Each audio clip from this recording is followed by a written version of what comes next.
Clap. Spectacular. Is that meant to be like that? So I'm Adelle. I live in Geelong and I go to One Hope Baptist Church. Last year, I got a phone call from my friend Joel about leading a mission trip called Blue Moose over summer. And throughout that year, I had a lot of prophecy spoken out over me about being a leader.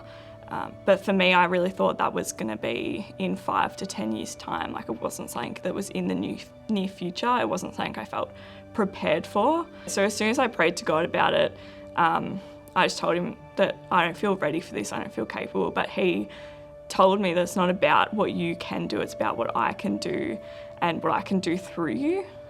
So I knew that I was going to lead on this mission trip. The first few days of the trip really pushed me and I really struggled with it. Within like the second day or the third day, I broke down. I was just like, I can't do this. Like, everything that could have gone wrong went wrong, even things that were outside of my control. And I was like, no, God didn't tell me to come. Like, I shouldn't be here.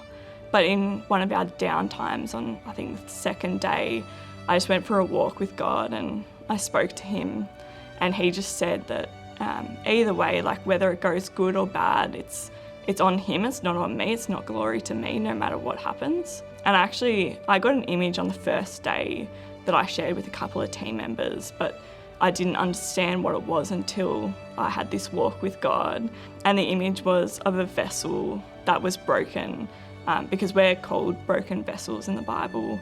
And God just showed me how important it is that we are broken, because if we were a whole vessel, his glory would come into us and just stay there and no one would be able to see it or experience it through us.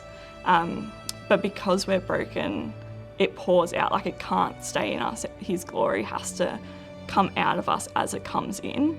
Before the trip, I really saw being a leader as someone who was upfront, someone who called the shots, got the credit for things. But God showed me that it was about humbling myself and being a servant like Jesus was to his disciples.